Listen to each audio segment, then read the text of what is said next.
Hello and welcome to The Hearing, our music review show here on the channel. I'm John. And I'm Scotto. And without any further ado, on to this week's album, which is from 1992, Vulgar Display of Power by Pantera. This is our Vinnie Paul tribute. It's also our first 90s album and our first proper metal album. Really? Because a band made is hard rock, they're not metal. You know, this is and they're the heaviest band we've talked about before until now. I would classify Bandmate as metal. I mean, they lean into metal, but they're primarily hard rock, and they're certainly not metal in this guy, like Pantera is. Yeah. Speaking of, Pantera was an American heavy metal band from Arlington, Texas. The group was formed in '81 by the Abbott brothers, drummer Vinnie Paul and guitarist Dimebag Darrell, along with lead vocalist Terry Glaze, bassist Rex Brown. Bassist Rex Brown joined the band the following year, replacing Tommy D. Bradford. Incidentally, Brown was a jazz bassist who was offered a scholarship to Northern University in Texas, but declined.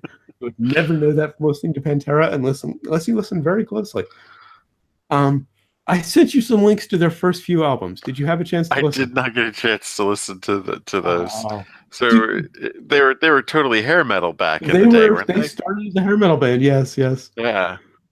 Tensions began to surface among band members when Anselmo became addicted to heroin. I should mention, Anselmo replaced Terry DeGlaze, of course, which is when they became a proper when they became what you know as Pantera. Right, or Cowboys from Hell. Direction. Power Metal was the first album with him, but that's when they started in that proper thrash, groove metal direction. And honestly, I had always thought that Cowboys was their first album. That was like... I thought so too. Up until this came out, the only thing I'd heard was Cemetery Gates. So I'll get to the surprise of this album, and why this listening last night completely changed my mind about it. Anyway, tensions began to surface among band members when Anselmo became addicted to heroin in '95, almost dying from an overdose in '96. The band went on hiatus in 2001, but it was disbanded by the Abbott brothers in 2003 amid communication problems and their conclusion that Anselmo was not coming back. The Abbott brothers went on to form Damage Plan, while Anselmo continued to work on other projects, including Down, which Rex Brown joined as well. On December 8th, 2004, Dimebag Darrell was killed on stage during a Damage Plan concert, permanently ending hopes for a full band reunion. The other co-founder, Vinnie Paul, died last week, June 22nd of this year. Vulgar Display is their sixth album, was released on February 25th, 1992, my 20th birthday. Through Atco Records, it was produced by Terry Date and features the aforementioned lineup of Phil Anselmo on vocals, Dimebag Darrell on guitars, Rex Brown on bass, Vinnie Paul on drums. The album has been described as one of the defining albums of the groove metal genre. Vinnie Paul has said that their previous album, Cowboys from Hell, was really close to the definitive Pantera sound. This is where they perfected it. When Metallica released their self-titled album in '91, Pantera considered it a letdown to fans because they believed Metallica abandoned the thrash metal sound heard in previous albums. Pantera felt that they had the opportunity to close the gap, had the opportunity to fill the gap. That's weirdly written. I'm just doing a quick edit in my head. And they wanted to make the heaviest record of all time. Yes. Although guitarist Darrell Abbott was credited on the album as Diamond Darrell, which was his new moniker when they were hair metal. During the recording of the album, he dropped Diamond and replaced it with Dimebag, and Rex Brown dropped the pseudonym Rex Rocker. They were so hair metal. Yes. Title of the album was taken from a line from The Exorcist, and the cover is a guy being punched in the face that was shot by photographer Brad Goose.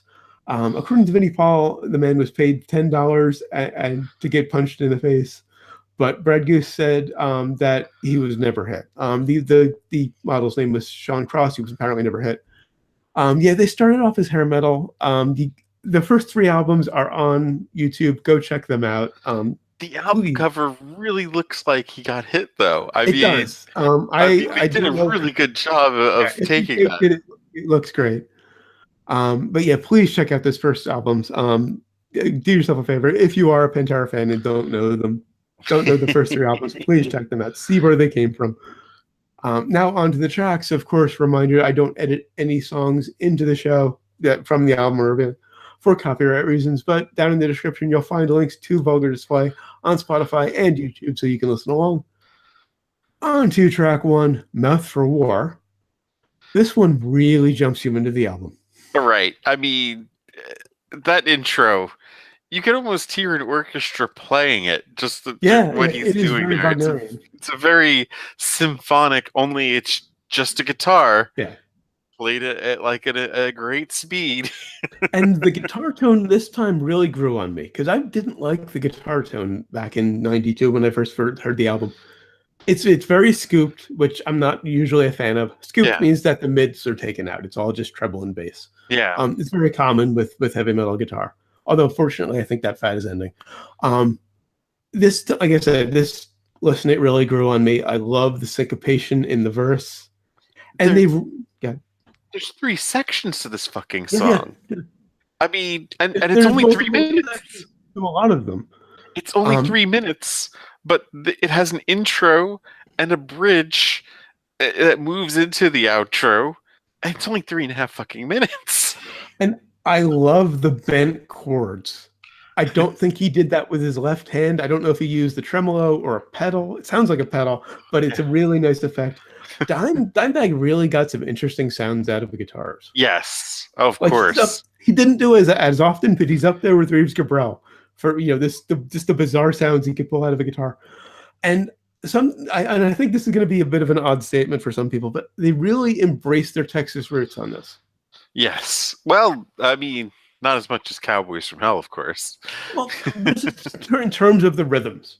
Yeah. They really go groove, and it's a lot of really kind of Texas blues-based rhythms. And right. And it's kind of, I mean, they took what was great from Metallica and condensed it down for the most part. Yeah. You know? And there's a couple of comparisons I'm going to draw here that might surprise people. First off, with regard to Vinnie Paul, there are 2 drummers who he really reminds me of. One obvious one is Charlie Benanti from Anthrax. Okay. I hear a lot of Charlie Benanti. And the one I think, I don't know if anybody's going to agree with me or hear this other than me, but I hear a lot of Frank Beard from ZZ Top. Oh. His attack, his general sound, a lot of the rhythms he plays when he's not playing a mile a minute sound a lot like Frank Beard to me. And they are a very Texas band. I mean, if ZZ Top played metal, I think they would sound like Pantera. Of course, you got to put Ehrlich in there. Yeah, and Lombardo. Lombardo, yeah. I'm not a huge Slayer, right? Yes. Yeah, I'm not a huge Slayer fan, so I'm not as familiar with Lombardo. But I think Ehrlich took a lot from Lombardo, actually. I don't really hear a lot of Lars in Vinnie Paul. Yeah, there's parts where you could kind of pick out like, okay, he's kind of doing the drum beat from One. Okay. Well, that One would be funny because, that was the album before the Black Album, so that was the last good one. In fact, he takes One would be the song that he takes most from. I think, I hear it. Yeah, I hear it. You've got not just the double kick, but also like on Hollow, just like on the slower stuff. I hear One. Yeah, I hear what you're saying. But he's got that really tight, almost high-pitched sound that Charlie had. Yeah. I'm still playing. He's got that really clean, tight sound that Charlie has. And the other comparison, the obvious comparison, before we get back specifically to the song, is Van Halen. Because you have 2 brothers. Definitely, yeah. Who completely play to each other. Right. The Abbotts play to each other. Rex Brown is left out almost. And the difference is the Van Halen brothers play to each other too, or they're still together. Play to each other. I'd take Brown over Michael Anthony though. Well, the big difference is Brown is a better player. Technically, he's a better player. Yeah. But the difference is, the Van Halens excluded Michael Anthony in the rhythm, which left him to just really propel. He just plays straight notes and propels the rhythm, propels the beat. Rex Brown is you almost can't hear Rex Brown. He's there really just to fill the sonic spectrum. Yeah. And I so wish he was louder in the mix, because he does some really interesting things on the solos.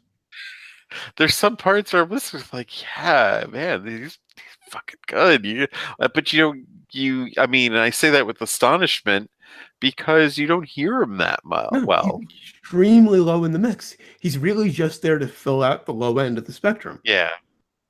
So they don't sound like what's that band, White Stripes? But there's so many funky grooves in this. Oh yeah, I love the syncopation on the solo and the bridge. And that's building on Brown's work. You know, yeah. He plays, and I was going to get into this later, but he plays walking bass lines during the solos in a metal band. That's his jazz roots. So yeah. On to track 2, where he actually does this, A New Level. Right. Loved the sort of spiraling opening guitar riff. Yeah. You really can't get a feel for the one. It's great. And then I just really just kind of wasn't feeling the thrash section in this one. Right. It's almost like a slower jam. Yes. It's not really as strong as Mouth for War. I do like that the kick is tuned lower, because the kick on Mouth for War is a little too high for my tastes. It's like right up there with the snare. It's kind of the point of just like, a lot of metal does that, because they want Mouth for War, of course, is that, just we're fucking here. Yeah. And they want to put the kick in the same register as the guitar to have everything kind of pushing in that same register. Yeah. I just find it a little tiring. So the kick is lower on this one, which I liked. Love the tom sound in the beginning of the instrumental section. He's just doing these quick things on tom that sound a bit metallic. Yeah. Oh yeah. He does really. Vinnie does really go out on this one, doesn't he? Yeah. And of course the walking bass line during the solo. A walking bass line during a metal guitar solo. Gain so much respect for Rex Brown. I never thought of him as much of a player until I really listened to him. And finally giving a little love to a little credit to Phil Anselmo. I won't say love to Phil Anselmo, because he said some things that I take issue with. But I like the split vocal after the solo. He does some really interesting spoken things throughout it. Well, right. This is where I have the note about Frank Beard, because it's just his tone and the way he kind of stays a little bit ahead of the beat. In this case, unlike Van Halen, where Michael Anthony really pushes it forward, Vinnie Paul does that in Pantera, because he's a little bit ahead of the beat. Yeah. Like, Frank Beard often plays a little ahead of the beat. And I don't know, there's just something that reminds me of Frank Beard. On to track 3, the most famous probably from this album, Walk. Really? I guess this was kind of a single, wasn't it? Yeah, this was the single. I mean, Mouth for War and This Love were also released as singles, but oh yeah. For me, Walk was the one that really got all the play. That's the one that is really, for me, is connected to this album. And the opening riff is in 12/8. I did not notice that. He played it for the band during a sound check on the Cowboys from Hell tour. Everybody loved it. So they turned into a song. Following the tour, the band returned home and found that some friends had thought that rock stardom had gone to their heads. The lyrics for the song were inspired by these people's attitudes toward the band. And someone's message to them was, take your fucking attitude and take a fucking walk with that. Keep that shit away from me. So this is Anselmo yelling at everybody who thought they had, become too, big for their britches. Well, I mean, Anselmo just yells at everyone, though. Well, we'll get to that. But the riff is absolutely classic. Of course. I mean, it's just a song. It's just like, do you need anything more than the riff, really? Because, I mean, did you hear that riff? Yeah, exactly. I could just take a few minutes of da-da-da-da-da-da-da-da. Right. But I do like the harmonized growl on the leading into the chorus. Yeah. A lesson learned in life, that part. He's growling it, but he's harmonizing the growl. Yes. And I gotta say, when he sings, Anselmo has a great voice. Right. Which I miss, because as I said, Cowboys from Hell was the first song I'd ever heard from them. And he sings on Cemetery Gates? Yeah, I'm sorry, not Cowboys from Hell. Cemetery Gates is the only song I knew of theirs before I heard this album. that high note at the end is insane. Right, he hits this high note, and then Dimebag, just matches it with the guitar. Matches it with the guitar, yeah, and you don't know where the one begins and the other ends, and it's just he has a great singing voice, which is why I was a bit disappointed that he growls almost the entire album. He just shouldn't rap, though. Yeah. But we'll get to that. And this is another case where the drums are just right ahead of the beat and just marching the song forward as much as that riff is. This is where the album started to grow on me. This is just funky as hell. For a metal song, it's just funkier than anything you'd think of. And I love the fade out on just the beginning of the riff. They just clip that beginning of it. And it just fade out on this kind of bizarre sounding looped riff. Oh, and also moving on to track 4, another, I think it was a single, or it was one that we just loved playing off air on the radio. Did we censor it, or did we just like playing it internally? Because I know we played it a lot. I think I may have tried to censor this. And I'm talking about Fucking Hostile. Which it's my pick for one of the strong. There's 2 on here that I've been back and forth as which is the strongest track of the album for me, and this is definitely one of them. Mm-hmm. And this is more thrash, but it works this time. If I was putting together a best of metal compilation, this would have to be included. This one really reminds me of Anthrax. And Headbangers Ball even used this in their sweepers. Yeah, they were just hostile, And of the big 4, Anthrax is by far my favorite. So me saying, he reminds me of Charlie, and this reminds me of Anthrax is a big compliment. Loved the vocal distortion on the chorus, or on the title, I should say. I was going to say the chorus. Yeah, the chorus. It's just the title. Well, I guess you do the "We Stand Alone" as part of it. True. But just on the line, "Fucking Hostile," he comes in with this distortion. Like Phil Anselmo needs to add distortion to his voice. Right. Well, I think that was what was neat about this album was it's. In one sense, it's very raw. In the other sense, it's very slickly produced. Yeah. And I don't know if anyone's really done that since. Right, where it's just you've got the growls, but we're going to harmonize the growls. And just throw a lot of effects on the vocals, and we're gonna fucking scream, this shit. Mm-hmm. But we're gonna, throw in heavy distortions and voiceovers and just. All these things layered to it. Come to think of it, this was after Pretty Hate Machine, because I think that probably was a little nod or a little borrowed from Reznor. Maybe. Screaming with the distortion. Oh, yeah. Yeah, definitely. Because Pretty Hate Machine was 89, if I recall correctly. Yeah. So this is a few years after that. I think they borrowed a little from Trent.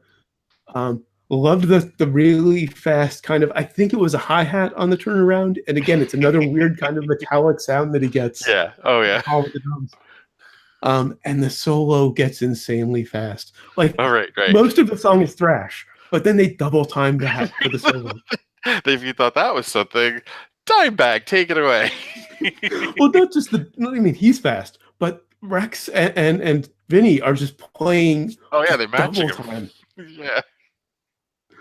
And there's a great scream at the end. Oh, right. That's what they would use on them Headbangers Ball. Yeah. Just the hostile part, of course. Yeah. On to something completely different. Track 5 is Love. Now this is a power ballad. Yeah, exactly. This is the one that reminds me of Cemetery Gates. Yeah. Kind of. It's not exactly as melodic, but the vocals are a lot lower in the mix, which I think they're a little too low. He's singing, maybe because I think maybe they didn't change the levels because he's screaming for most of it. Right. He starts singing and it sounds like they didn't adjust the levels for it. Well, I thought it was to contrast the chorus, the verse and the chorus. Maybe drop it even lower, because the guitar is nice and clean and soft, and it's an arpeggio and right. Mellow. But I don't think they needed to bring the vocals that quiet. And then it's just, and the chorus just that's what it comes down to in the end. First, if you're not, paying attention too closely, you're like, oh, it's this romantic thing, and then Like, no, he's a fucking psycho. Right. Loved how the drums picked up a bit in verse 2. They just kind of drove it a little more. Nice rim shot. Right. When the mask is off, mm-hmm. and you understand who the Right. character is in the song, or is it a character? And the vocal on the chorus reminds me of Rollins. Oh, well, I think it's very German, very. I'm trying to think of the band that that would yell like this and shit back in the day. I don't know. But I get Rollins from it. But this is the point where, as I was, developing more of an appreciation for Dimebag Vinnie and Rex, Phil was starting to bore me. Because he's just cartoonishly angry on this album. Well, right. It's kind of, it's laughable looking back at it. It's like, oh, adolescence. But how old was he at the time? It's a good, interesting question. They formed about 10 years earlier. Right, but he joined later. Yeah, he joined in, I think, in the late 80s. So he was in his 20s. He might have been still, those 20s or late 20s is still adolescents. So yeah, we were adolescents when this came out. He was born in 68. Okay, this was 92. He was 24, 23, 24, depending on his birthday. Yeah. This was 23 probably, because this was early 92. Yeah. February. So 23, 22 maybe when he wrote it. I don't know. We were feeling it back then when when it came out. So yeah, and we were not much younger. Right. I mean, it didn't take it entirely as seriously, though. We didn't write it. Right. Yeah. We both wrote a lot of bad poetry back then, and it didn't approach this level. No. But getting back to the positives, I like the soft bit fading in at the end. Kind of, they go out heavy, and then the soft bit kind of fades back in. I mean, we hear so much about Nirvana's production, but the production on this, I mean, I know this is like a year later than Nirvana, but right. I mean, I think you hit the nail on the head. I think it's actually 9 Inch Nails that really they were taking more from than anything else. Trent is, as raw as a lot of Trent's ideas are, he is extremely well produced because he's a great producer. I mean, he produces himself by and large. But everybody needs to thank Al Jurgensen, of course. Yes, thank you. Well, how does the timeline work with Nin and with Trent and Al? Well, Al, of course, was Al. Did Ministry get interesting before 9 Inch Nails happened? Oh, definitely. It was a couple years before. And I think Trent worked with him. Okay. Like a little late. I mean, he fostered Trent. Yeah. So these guys go back to Al Jurgensen, and really, I'm talking about Distorted Screaming, and I'm totally forgetting about Stigmata. Yeah. That's really where it goes. That's right. That's 89. The very opening of that album is just just him screaming for like a minute. Right. So yeah, that really does go back to Al. And really, if you think about, because Rollins goes back further than we know of Rollins in the 90s. Black Flag, of course. Black Flag, and he was. I remember that as a kid, like and if you 7th look at or 8th grade, if you look at Rollins with Black Flag and Al Jurgensen, they were doing Anselmo before Anselmo and better. Yeah. They were doing Loud Angry Guy way before Anselmo and better. The difference is, though, Anselmo had these 3 virtuosos behind him. Yeah, 3 great men. Which is just, I mean, what? They're playing what? Among guitar players, Dime gets a lot of respect. Yeah. And I knew he was good back in the day, but I thought a lot of it was because he had been killed. When it comes to 90s guitar heroes, you have him and Morello, pretty much. Listening to this album, I'm realizing, no, he totally deserves all of those. Oh, yeah. Morello deserves more, frankly, because he's kind of forgotten. But yeah. Anyway, on to track 6, Rise. Another impressively fast thrash opening. Spotify ruined the transition here. On the album, I distinctly remember the 2 go together. Oh, okay. Yeah, Spotify does often have that moment of silence, that split second of silence between tracks. This love just keeps playing at like the same kind of that guitar. It just goes that that slow acoustic part, guitar. yeah.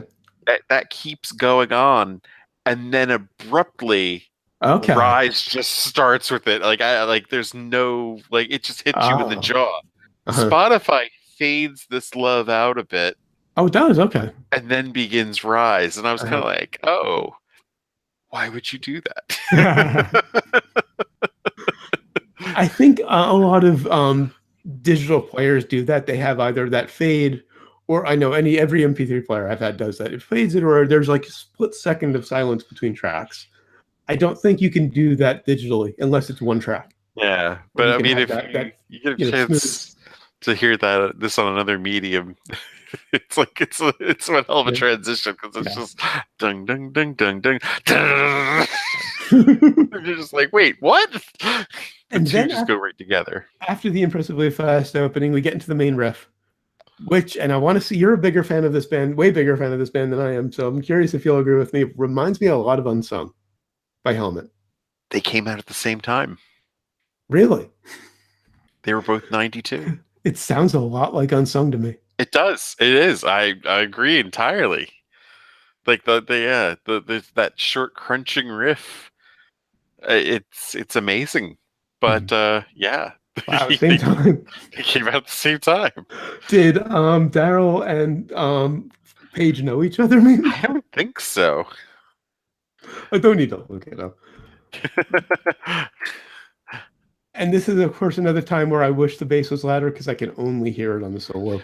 Oh, they're saying Unsung was actually released before the album, so it was actually released in 91.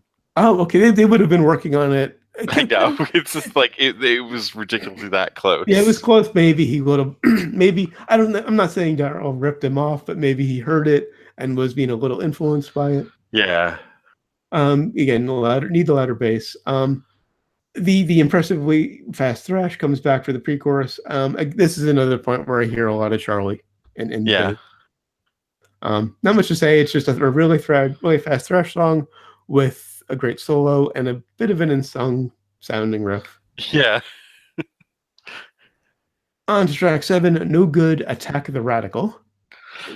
Love the sort of, as I'm calling it, the snaky riff coming into this one. Is another one that kind of twists and turns. Daryl was great at that. But this would probably get my my vote for weakest track on the album because Phil raps. Yeah, I don't know if I have a weakest track on this one. I won't say I liked the spoken verses, but they're interesting. Really like the chorus melody. There's something very kind of late 80s, early 90s kind of anthemic about it. Yeah. I mean, his rapping is almost as embarrassing as some of his lyrics. So, I mean... Yeah, I don't have it down as rapping. I just have it down as speaking. It's kind of a, Rapture Blondie kind of way. Yeah, okay. I have to pay more attention to the rhythm. Because I kind of analogized it a bit too institutionalized. He's thinking he's rapping, I think. Maybe he's intending to rap. I think so. I think that's how bad surprising for Phil. For Anselmo. I didn't want to call him by his first name. It would be surprising if Anselmo deliberately went anywhere near hip-hop. And it should have been a minute shorter, this one. Oh. I mean, I do like the busy drums and the fade, though. There's another point where Vinnie just goes off.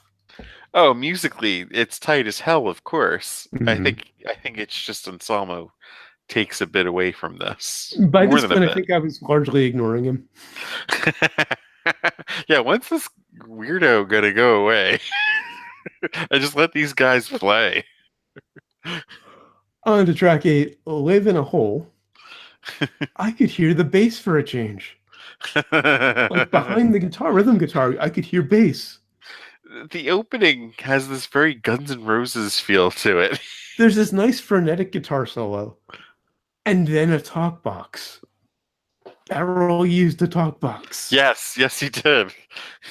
And then it goes into this riff that's very reminiscent of Enter Sandman after the Guns N' Roses intro.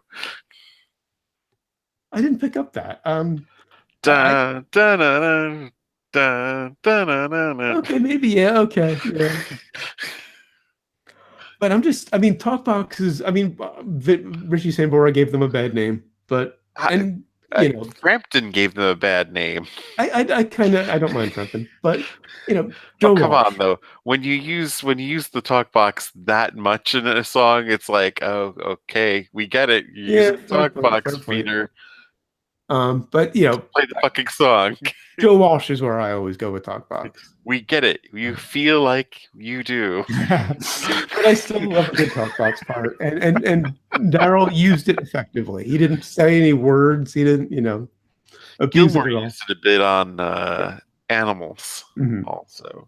That was nice. And the vocals doubled an octave down was interesting.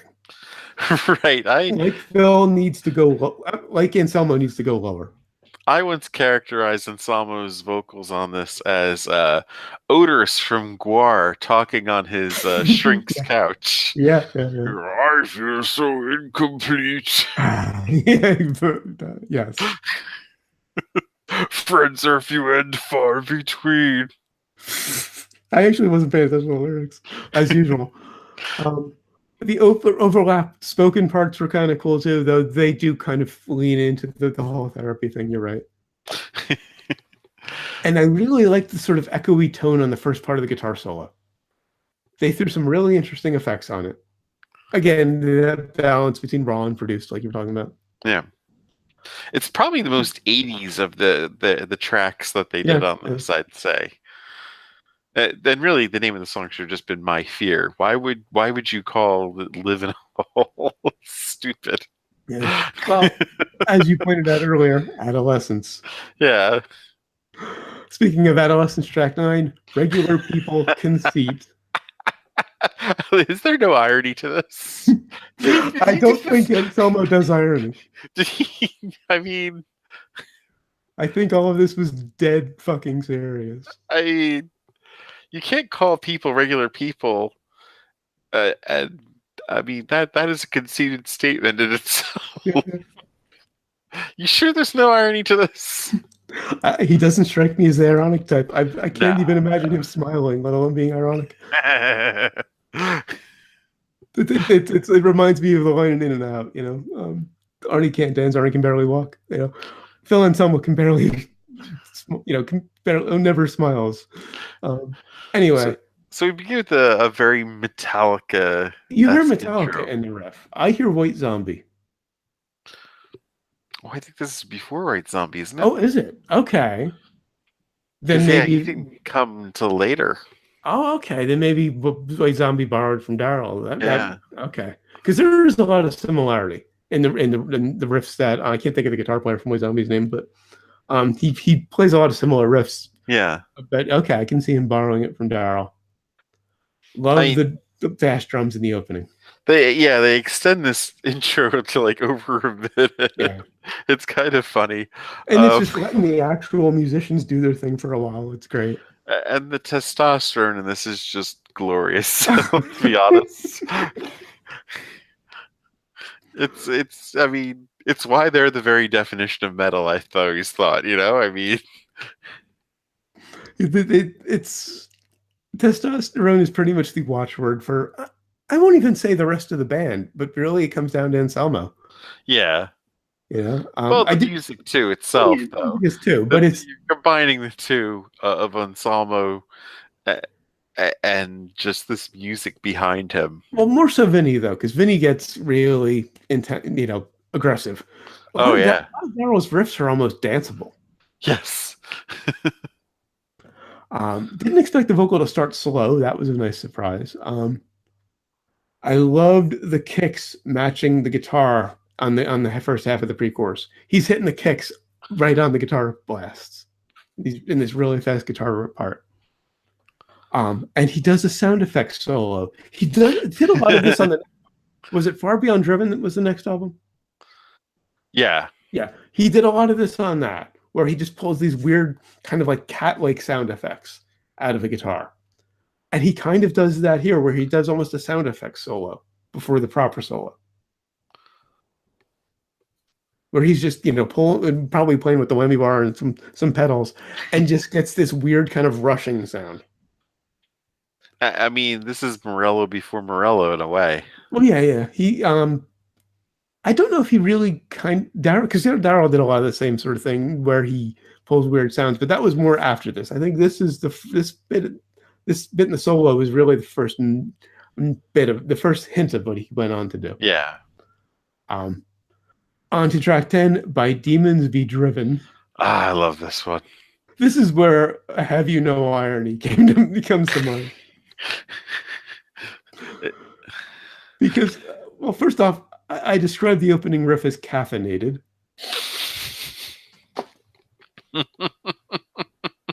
Because Fast doesn't even cover it anymore. Right. And then there's this guitar part that sounds like a wailing cat. Oh, yeah. And the riff is actually up higher than usual. Usually plays down at the end of the low end of the neck. He brings it up an octave and plays some actually high notes in the riff, which was very interesting, very different. Vocals could be higher in the mix. Can't believe I said that about Anselmo. Again.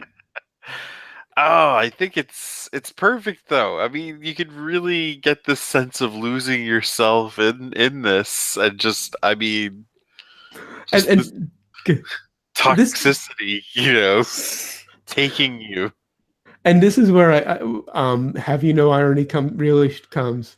The line "beckon the call." And I was going to go full cartoonish on that, but I dropped it a little bit. Reminds me of Peter Steele. What's that? The way he said "beckon the call" reminds me of Peter Steele.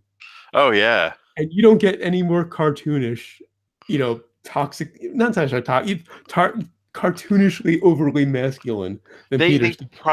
He probably was very influenced by Typo. Yeah, I could definitely see that. Because if you want to talk cartoonishly masculine, Peter Steele is the guy. Was. And Phil, Peter. Yeah. And Phil is kind of taking that is kind of the extension of that cartoonishly masculine thing. Yeah. And particularly on this song. Yeah, I mean, I'll call it now. I'll call this one as my favorite on it. Okay. I think the next one is mine because it goes through so many changes. Because I mean, this one though, I mean, you've got headbanging, you've got funk, you've got the satanic imagery, which I guess is just the same thing as headbanging, of course. But it's just like, aliens land and you're like, oh, and then this metal came along, and they're like, metal, what is metal? I'd play them this. On to track 11, Hollow. I didn't expect them to end it with what starts off as a ballad. Very, very funny story about that. I remember we had some friends that were like, oh, this is just like a one, trick pony. What do you, listen to this shit for? Like, I bet all the songs are just the same speed and everything. And honestly, that's what I thought of this album at first too. And we had the CD in there, like, all right, go through and pick songs at random and see like what you think. He picked at random track 5, This Love. Oh God. And then he picked 11, Hollow. The 2 ballads. I'm like, see, it's all ballads. Nice. Did not expect it to start slow. Nice harmonized guitar solo. And Selmo is properly singing on this one, like more so than he does on This Love. I did forget how good this song is. I mean, it's very Cemetery Gates. It would fit right in. Probably why it's my favorite. With Cowboys. Yeah. And it was a nice change of pace because I wish he'd done more of it on this album. He's growling the whole time and screaming. I wanted to hear him sing more. And lyrically, it's probably the best too. And the timing change halfway through was completely unexpected. Because it moves from sadness to anger, and it's not even into their expected sound just yet. There's just a subtle shift. Yeah, it transitions to a kind of a midpoint, and then it goes into what you think of for the album. It's definitely the most interesting song on the album. Yeah, and I think like in Far Beyond Driven, which honestly I don't even remember a whole lot off Far Beyond Driven, but at the end of Far Beyond Driven, they do this cover of Planet Caravan in this Oh, I very remember. Yes. trippy way where you're just Yes. like, I mean, it didn't fit with the rest of the album, but they said in the notes, it's just some shit we wanted to try out. Don't worry about it. They were clearly, I mean, Daryl was very Tony Iommi influenced, of course. Yeah. But of course, when they're kind of cover Sabbath, they go for the song that is not like anything else. It's a Sabbath ballad. Because I remember we played the hell out of the Pantera version back in the day. Yeah, we did. On the faster section on Hollow, when they get back to their usual sound, the vocal reminds me a bit of Hetfield. A bit, yeah. He's not just his thing that he does. He's kind of just yelling it, kind of good old boy style, like Hetfield does. The anger is more acceptable here. Mm-hmm. It's real because of that first half where it's just this sadness of a friend in a coma, Yeah. And then just like this fuck this kind of thing, like how dare this happen to him. And then it was nice to hear the soft section come back toward the end before the riff out. Yeah, it gets heavy again. All right, so I gotta say this really changed my mind because I was up until last night when I listened to it, I was in the camp of it all sounds the same, and it's just scooped guitar and screamed vocals, and it's just monotonous and boring. And then I listened to it, and it really changed my mind. I'm recommending it for the Abbots and the rare moments when you can hear Rex Brown, especially the guitar solos. Yeah. Just try to ignore Anselmo. Which is kind of my advice for life. Just try to ignore Phil Anselmo. I mean, everything else with this album, it is what it is. It has a lot of warts. It has a lot of arrogance and stupidity. Which is all Phil Anselmo. But it has the best example of metal you might ever find. Right. So, I mean, just... All right, that's it for Vulgar Display of Power by Pantera. If you enjoyed this album, please give it a like and subscribe if you haven't. Until next time, which will be 3 weeks from now. We're taking the next 2 weeks off. We always do this at the beginning of July. Next Wednesday, week after we're recording this, is July 4th, Independence Day here in the U.S. And 2 days after that is Scott's birthday. We're taking a week off for that. When we come back on July 18th, we'll be reviewing Seeds by TV on the Radio, a nice, shall we say, antidote to Phil Anselmo. Now for something completely different. Until then, always remember, never forget, wherever you go in life, there you are.